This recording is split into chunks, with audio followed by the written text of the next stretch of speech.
In the Democratic Republic of Congo, the Catholic Church has clout. Nearly half of Congo's 80 million people go to its church services, like this one in the capital, Kinshasa.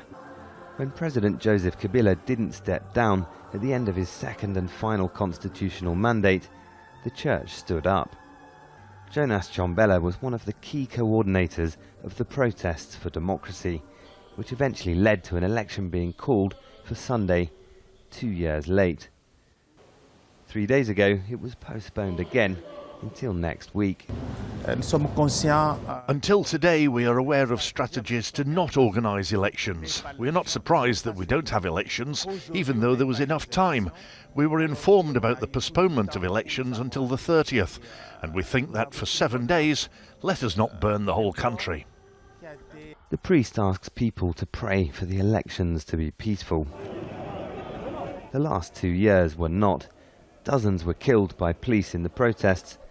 The Catholic Church brokered a deal for a delayed election to take place.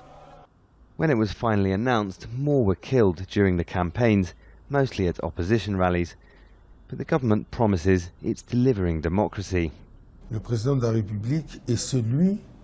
The President of the Republic is the one who has brought democracy in this country. We've had difficulties organising elections on time, and the President is the one who is conscious of the fact that his 2 mandates are over. That's why the Electoral Commission has all the means to organise elections. Since the Commission announced the postponement, there have been police and soldiers on the streets.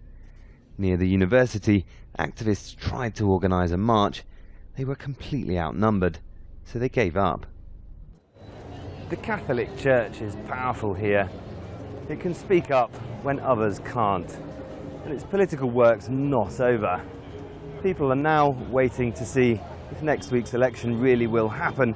A lot of people are wondering if the ruling party and the Electoral Commission intend to hold any election at all. Most people here say they want change. They still don't know if they'll get it. Webb, Al Jazeera, Kinshasa in the Democratic Republic of Congo.